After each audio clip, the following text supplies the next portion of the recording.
नमस्कार विद्यार्थी मित्रों, सारथी support YouTube online platform online classes में आप तमाम मित्रों हार्दिक स्वागत है। तो आज आ विडियो अंदर मनोविज्ञान विभाग बी है जवाब साथ आईएमपी क्वेश्चन जोवाना छे, जे प्रश्न तमने परीक्षा अंदर खूब ज मददरूप थशे। ए विभागनो विडियो ऑलरेडी आपणे चेनल पर अपलोड थई गयो छे। जो ना जोयो तो सौथी पहला ए विभागनो विडियो जोई लेजो अने एना पछी आ विडियो जोजो। तमने ख्याल छे के साहेब विभाग बी छे आपणी परीक्षानी अंदर 10 मार्क्सनो पूछाय छे અને પરીક્ષાની અંદર જ્યારે તમે માર્ક્સ માટે ગણતરી કરતા હોય, એક્ઝામ આપતા હોય, ત્યારે એક એક માર્ક્સ આપણા માટે અગત્યનો છે અને એક એક માર્ક્સ આપણા માટે અગત્યનો હોય તો સ્વાભાવિક વસ્તુ છે કે પ્રશ્ન આપણા માટે અગત્યના હોય, રાઈટ। તો અહીંયા આપણે જે એક એક વાક્યના એક એક માર્કના જે કાંઈ ક્વેશ્ચન છે એ તમામે તમામ ક્વેશ્ચન જે પરીક્ષામાં પૂછાવાની સંભાવના ધરાવે છે એવા ક્વેશ્ચન આપણે જોવાના છીએ। અગાઉ પૂછાઈ ગયા હોય, પૂછાવાની સંભાવના ધરાવતા હોય એવા બધા પ્રશ્નો અહીંયા समावेश करी लीधो छे। ओके, तो सौथी पहला बात करिए विभाग बी नी अंदर पहलो क्वेश्चन, प्रत्यक्षीकरण में सामूहिकरणना नियमों मनोविज्ञानना कया संप्रदाय आप्या। प्रत्यक्षीकरण में सामूहिकरणना नियमों मनोविज्ञानना कया संप्रदाय आप्या। जवाब आवशे समष्टिवादी संप्रदाय। तमारे एवी रीते टूंकमां जवाब नथी लखवाना, पूरा वाक्यमां लखवाना छे। मैं अहींया टूंकमां जवाब लखेला छे जेथी मारे वधारे टाइपिंग ना करवू पड़े, वधारे मेहनत ना थाय, राइट। एटले तमारे पूरा वाक्य में लखवानुं के साहेब प्रत्यक्षीकरण में सामूहिकरणना नियमों मनोविज्ञान में समष्टिवादी संप्रदाये आप्या छे, आवी रीते लखवानो छे। एना पछीनो क्वेश्चन छे, आ अनुभव कया शिक्षण साथे संकळायेलो छे। साहेब जवाब आवशे आंतरसूच द्वारा शिक्षण। शेना द्वारा? आंतरसूच द्वारा शिक्षण। तमने ख्याल छे के साहेब आंतरसूचना प्रयोगो छे ने ए चिंपांजी उपर करेला हता, केनेरी टापू उपर, ख्याल आवे छे। तो आ बधी वस्तु नानी नानी छे ई याद राखवानी। एना पछी शाब्दिक कसोटी कोने कहेवाय? तो जवाब आवशे जे कसोटीमां मात्र लेखित प्रश्न ज होय अने एना जवाब पण मात्र लेखित स्वरूपे ज आपवाना होय, एवी कसोटीने शाब्दिक कसोटी कहेवाय। अने ज्यारे स्पष्ट व्याख्यावाळा प्रश्न होय तो एमां जवाब पण तमारे चोक्कस लखवो पड़े। त्यार पछीनो क्वेश्चन छे, WHO ए आपेली मानसिक स्वास्थ्यनी व्याख्या आपो। WHO નું પૂરું નામ છે વર્લ્ડ હેલ્થ ઓર્ગેનાઇઝેશન। ઘણી વખત આનું પૂરું નામ પૂછાઈ શકે કે વર્લ્ડ હેલ્થ ઓર્ગેનાઇઝેશનનું પૂરું નામ, WHO નું પૂરું નામ વર્લ્ડ હેલ્થ ઓર્ગેનાઇઝેશન। એમણે એક માનસિક સ્વાસ્થ્યની વ્યાખ્યા આપી હતી। જોઈએ આપણે વ્યાખ્યા। માનસિક સ્વાસ્થ્ય એટલે વ્યક્તિની સંપૂર્ણ રીતે શારીરિક, માનસિક, સામાજિક તથા आध्यात्मिक दृष्टिए संपूर्णपणे सारापणानी अवस्था अने मानसिक स्वास्थ्य कहेवाय। त्यार पछीनो क्वेश्चन छे, क्वेश्चन नंबर 5, सामाजिक भय ने अन्य कया नामथी ओळखवामां आवे छे। तो साहेब जवाब आवशे सामाजिक भय छे एने सामाजिक चिंतानी विकृति अथवा तो सोशियल एंजाइटी डिसऑर्डर तरीके पण ओळखवामां आवे छे। तमे खाली गुजरातीमां लखी नाखो सामाजिक चिंतानी विकृति तो पण चाले, અને અંગ્રેજીમાં લખવું હોય તો સોશિયલ એન્ઝાયટી ડિસઓર્ડર લખી શકો, અને બંને લખવું તો બંને લખી શકો। ત્યાર પછીનો ક્વેશ્ચન છે, ઓટિઝમને નૈદાનિક પરિભાષામાં શું કહેવાય?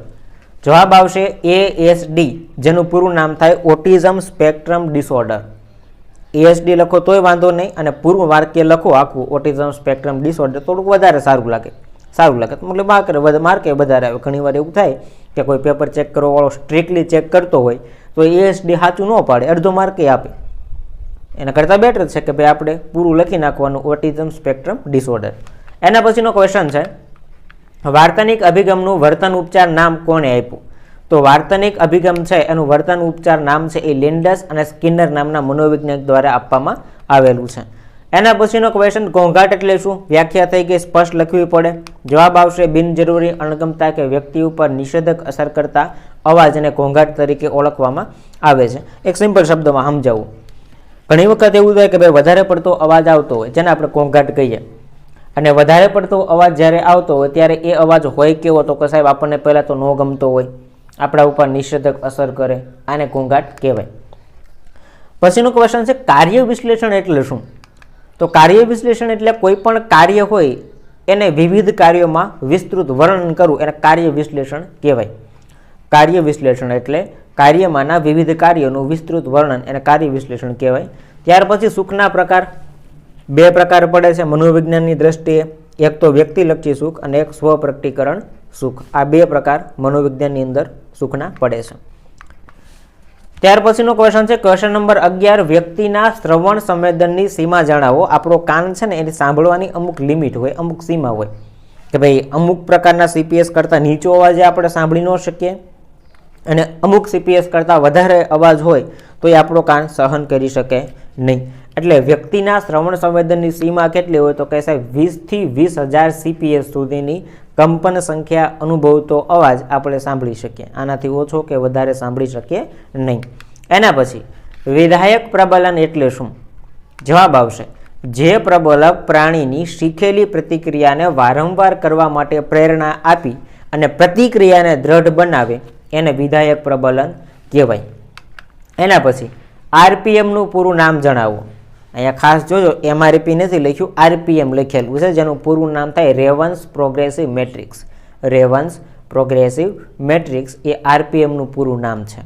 એના પછીનો ક્વેશ્ચન છે વોલ્ટર કેનને શારીરિક પ્રતિક્રિયાનું મોડેલ કયા વર્ષમાં રજૂ કર્યું? તો જવાબ આવશે ઈસવીસન 1929ની અંદર વોલ્ટર કેનને શારીરિક પ્રતિક્રિયાનું મોડેલ છે એ રજૂ કર્યું હતું. એના પછી વર્તનવાદના પ્રણેતા કોણ હતા? વર્તનવાદના પ્રણેતા છે એ JB વોટસન હતા. ત્યાર પછીનો ક્વેશ્ચન છે માનસિક રોગોના વર્ગીકરણ સાથે સંકળાયેલી સંસ્થાઓ કઈ કઈ છે? જવાબ આવશે બે પ્રકારની સંસ્થા, બે સંસ્થા છે કે જે માનસિક રોગના વર્ગીકરણ સાથે સંકળાયેલી છે. એક તો વિશ્વ આરોગ્ય સંસ્થા અને બીજું અમેરિકન સાયકેટ્રિક એસોસિએશન. વિશ્વ આરોગ્ય સંસ્થા જેને આપણે વર્લ્ડ હેલ્થ ઓર્ગેનાઇઝેશન કહીએ છીએ, WHO, અને અમેરિકન સાયકેટ્રિક એસોસિએશન જેને આપણે ટૂંકમાં ASA કહીએ છીએ, APA કહીએ છીએ.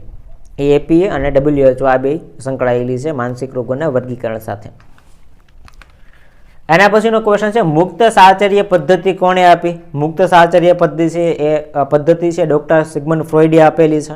ખાલી ફ્રોઈડ લખો તો પણ ચાલે, ડોક્ટર સિગમન્ડ ફ્રોઈડ લખો તો ચાલે, સિગમન્ડ ફ્રોઈડ લખો તોય ચાલે. ત્યાર પછીનો ક્વેશ્ચન છે ઘોંઘાટ એટલે શું? અગાઉ આવી ગયેલો ક્વેશ્ચન છે અને અહીંયા ઘણી વખત જે પ્રશ્ન વારંવાર પૂછાતા હોય ને તો મેં એને વારંવાર લઈ લીધા છે જેથી એ બાને આપણું રિવિઝન થઈ જાય અને આપણને ખબર પડે કે આ પ્રશ્ન અગાઉ બોર્ડની પરીક્ષામાં 2-3 વખત પૂછાઈ ગયો છે. જવાબ જોઈએ. બિનજરૂરી અણગમતા કે વ્યક્તિ ઉપર નિષેધક અસર કરતા અવાજને ઘોંઘાટ તરીકે ઓળખવામાં આવે છે.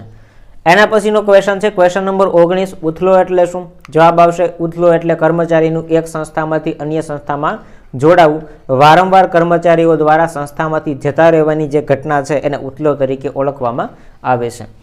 એના પછી બીજી વખત રિપીટ થયેલો ક્વેશ્ચન સુખના પ્રકાર જણાવો. બે પ્રકાર છે, વ્યક્તિલક્ષી સુખ અને સ્વપ્રકટીકરણ સુખ. મતલબ કે દર વર્ષે 2 થી 3 ક્વેશ્ચન એવા હોય કે જે વારંવાર રિપીટ થતા હોય. તો અહીંયા આપણે 7 વર્ષના પ્રશ્નો લઈ લીધા છે. તો આ 7 વર્ષના પ્રશ્ન તમે તૈયાર કરી નાખો એટલે તમારું મોટાભાગનું કામકાજ પૂરું. પછી પ્રત્યક્ષીકરણમાં સામૂહિકરણના નિયમો મનોવિજ્ઞાનના કયા સંપ્રદાય આપ્યા છે? જવાબ આવશે સમષ્ટિવાદી સંપ્રદાય. રિપીટ થયેલો ક્વેશ્ચન છે એટલે ડિસ્કસ વધારે નથી કરતા. એના પછી કોહલરે ચિમ્પાન્જી ઉપર આંતરસૂચના પ્રયોગો કયા ટાપુ ઉપર કર્યા હતા? જવાબ આવશે સાહેબ કેનરી નામના ટાપુ ઉપર કરેલા હતા.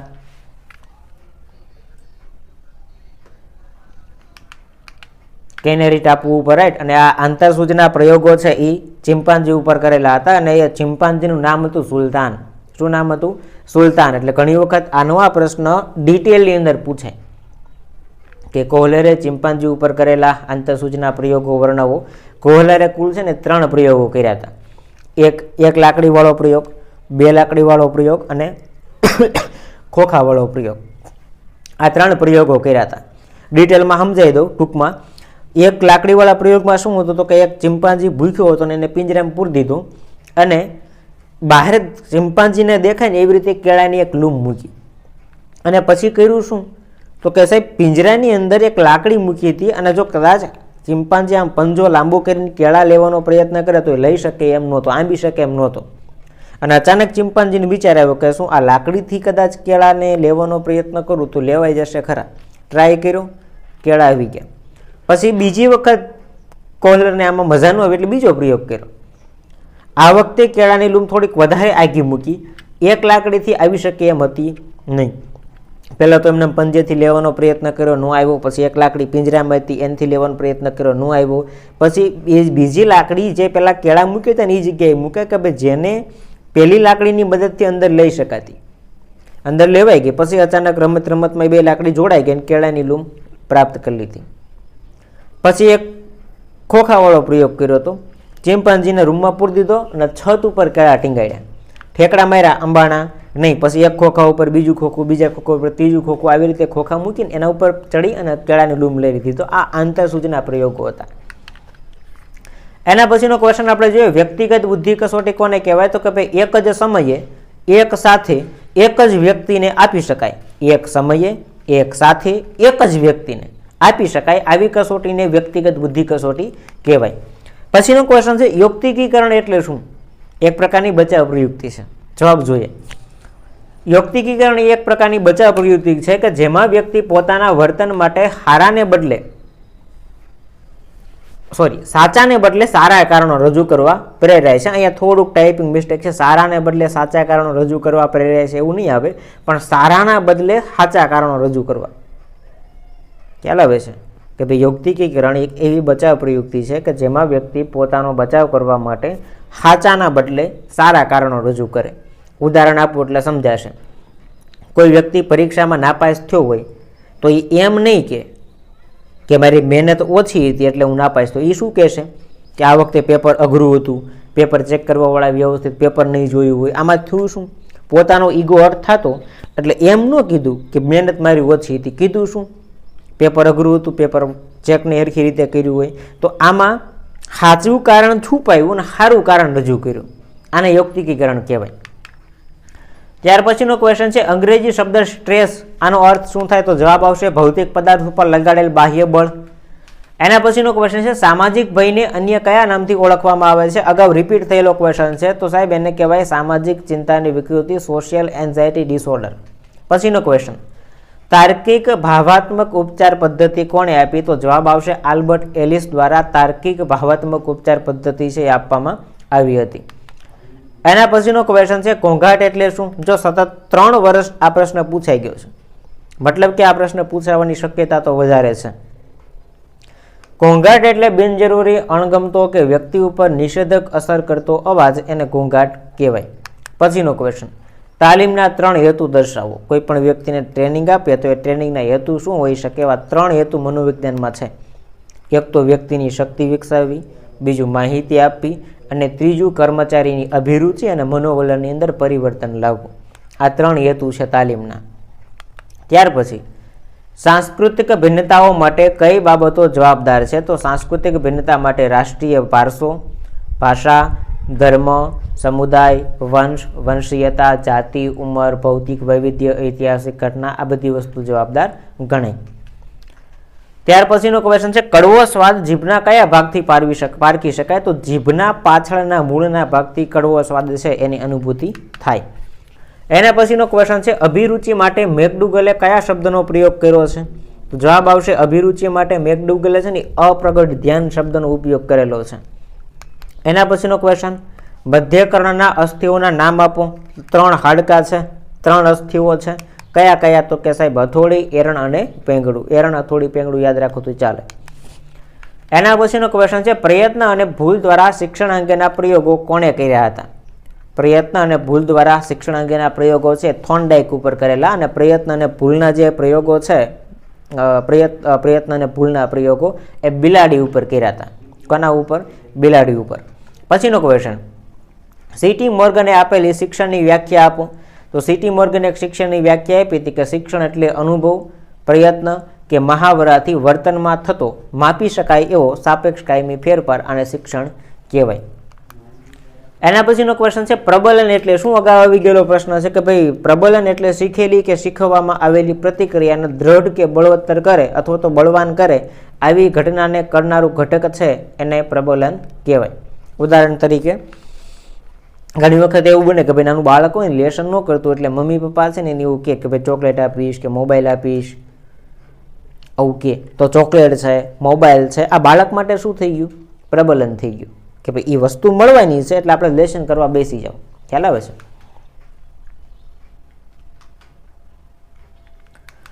ત્યાર પછીનો ક્વેશ્ચન છે ક્વેશ્ચન નંબર 37, વ્યક્તિગત બુદ્ધિ કસોટી કોને કહેવાય? તો કે એક જ સમયે એક સાથે એક જ વ્યક્તિને આપી શકાય આવી કસોટીને વ્યક્તિગત બુદ્ધિ કસોટી કહેવાય. પ્રશ્ન ટાઈપમાં મિસ્ટેક રહી ગઈ છે, સીધો જવાબ આવી ગયો છે. એના પછીનો ક્વેશ્ચન છે, બુદ્ધિ અંગેનો દ્વિઘટક સિદ્ધાંત કોણે રજૂ કર્યો?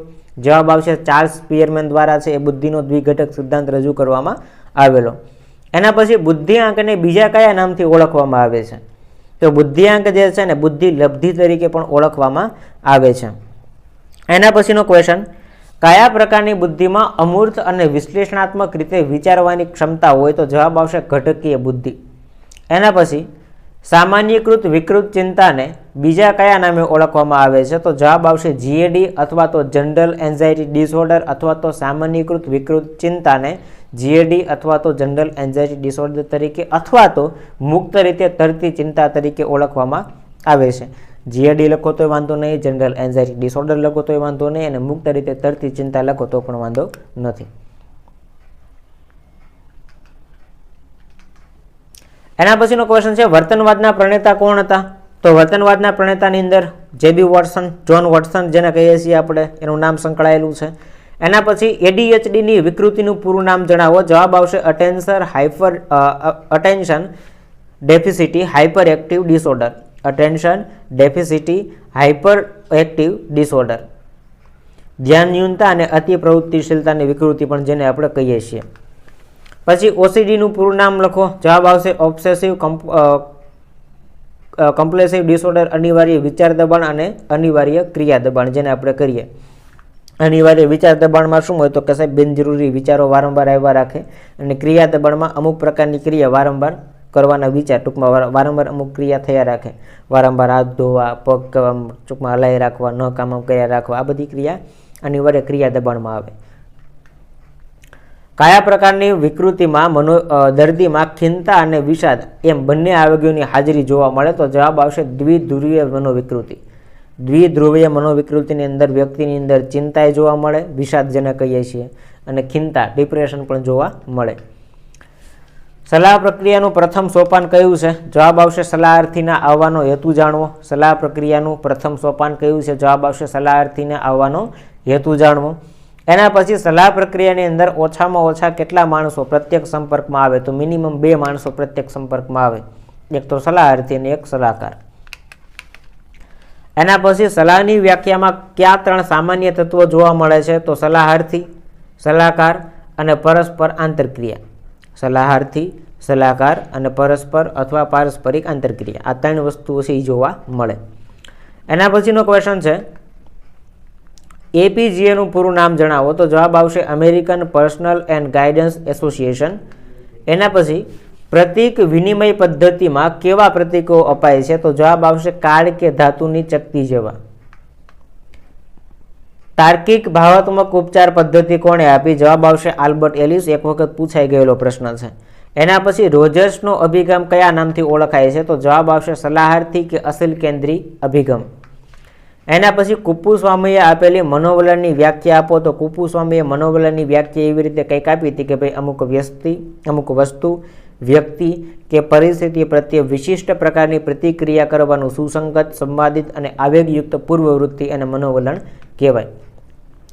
મનોવલણ પરિવર્તનની રીતો જણાવો. 4 રીતો અહીંયા આપેલી છે. શિક્ષણ દ્વારા મનોવલણમાં પરિવર્તન લાવી શકાય, પ્રચાર દ્વારા લાવી શકાય, જૂથ ચર્ચા દ્વારા મનોવલણમાં પરિવર્તન કરી શકાય, અને કાયદા દ્વારા પણ પરિવર્તન કરી શકાય.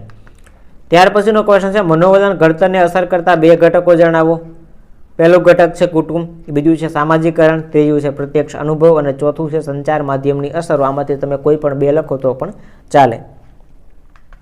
એના પછી સમૂહ માધ્યમના નામ આપો. બહુ ઇઝી ક્વેશ્ચન છે. વર્તમાનપત્ર, television, mobile, WhatsApp, Facebook, Google, Twitter, Instagram, જેટલું તમને આવડે એ બધું તમે આમાં લખી શકો. એના પછી રેફ્રિજરેટરમાં કયો વાયુ વપરાય છે? રેફ્રિજરેટર છે ને એની અંદર CFC અથવા તો ક્લોરોફ્લોરોકાર્બન વપરાય, જે તમને MCQ વાળા પ્રશ્નમાં મેં તમને આ ક્વેશ્ચન સમજાયેલો છે. એના પછીનો ક્વેશ્ચન છે, કર્ટ લેવિનની વ્યક્તિ અને પર્યાવરણ વચ્ચેના સંબંધનું સ્વરૂપ દર્શાવવા કયો ખ્યાલ આપ્યો? તો જીવન અવકાશનો ખ્યાલ છે એ કર્ટ લેવિન દ્વારા આપવામાં આવેલો.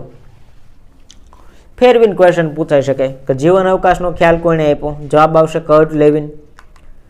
એના પછી ઠંડા વાતાવરણ કરતાં ગરમ કે ભેજવાળા વાતાવરણમાં લોકોમાં કેવા પ્રકારનું વર્તન જોવા મળે? તો સાહેબ જવાબ આવશે એ પ્રકારનું જે વર્તન હોય ને આની અંદર ઉશ્કેરાટ કે આક્રમકતા વધારે જોવા મળે. ઘણીવાર એવું બને કે ભાઈ ઉનાળો હોય ને તમે કોઈકને બતાવો ને તો ગુસ્સો તરત આવી જાય, ખ્યાલ આવે છે? તો આક્રમકતાનું પ્રમાણ વધારે જોવા મળે.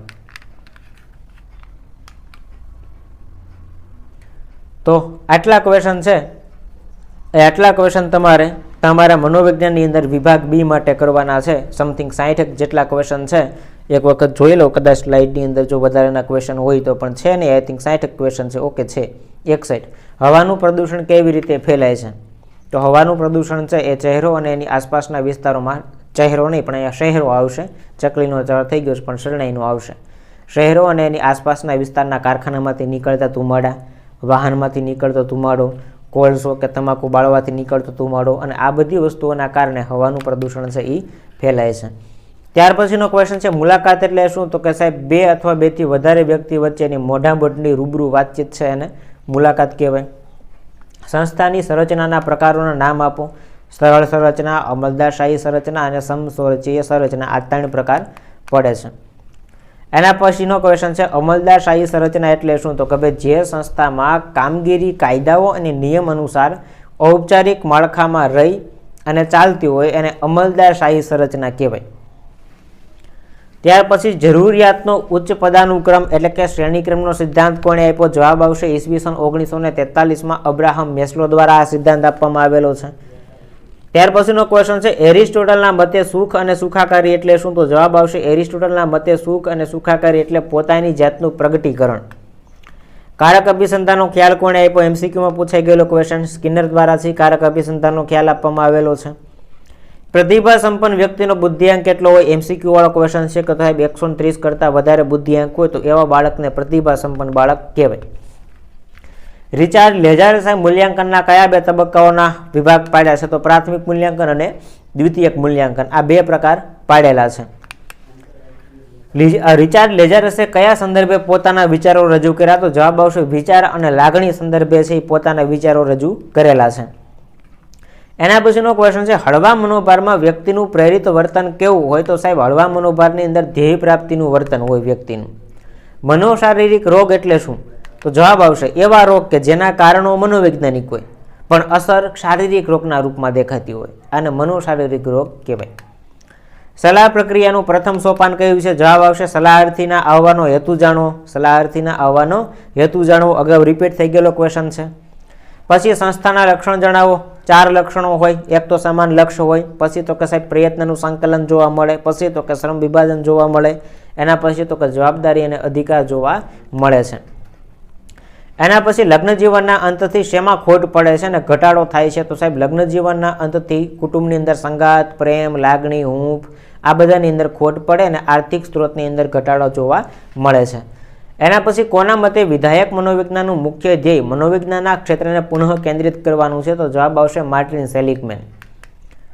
ઓકે, હવે પૂરા થઈ ગયા. 27 જેટલા ક્વેશ્ચન છે કે જે તમને મનોવિજ્ઞાનની અંદર પરીક્ષામાં પૂછાઈ શકે એવા છે. કયા વિભાગના? તો કે સાહેબ બી વિભાગના. કયા વિભાગના? બી વિભાગના. આટલા ક્વેશ્ચન તમે કરી નાખો એટલે મોર ધેન ઇનફ. આની સિવાય વિશેષ બીજું કંઈ કરવાની આવશ્યકતા રહેતી નથી. અને આટલું જે તમને ક્લાસમાં આપવામાં આવે એટલું પરફેક્ટ કરી નાખો એટલે 80 થી 90% આખો સિલેબસ કવર થઈ ગયો. અને અહીંયા એવું જ ક્લાસમાં કરાવવાનું છે કે જે અગાઉ પૂછાઈ ગયું ને પૂછાવાનું હોય. કોઈ રામાયણ જ નહીં. 150 પેજની ચોપડી આપણે 50 પેજમાં કરી દેવાની છે. ખ્યાલ આવે છે? એટલે આવી રીતના આપણો આખો ક્લાસ ચાલશે. કન્ટિન્યુ જેટલું પણ આપણે વિડીયો અપલોડ થઈ ગયા છે રિવિઝન કર્યા રાખો અને નવા વિડીયો જે કંઈ અપલોડ થશે એ તમારે નોટિફિકેશન દ્વારા પણ તમને જાણ થઈ જશે. એટલે એ વિડીયો તમારે જોતું રહેવાનું છે. ઓકે, તો હવે મનોવિજ્ઞાનમાં એ વિભાગ બી વિભાગ પૂરો થઈ ગયો છે. ઝડપથી આપણે સી વિભાગનો વિડીયો અપલોડ થઈ જશે. ત્યાં સુધીમાં જેટલા પણ વિડીયો છે એની PDF વાંચી અને રિવિઝન કરતા રહેજો. તો મળીએ છીએ નવા વિડીયો સાથે. જય હિન્દ, જય ભારત.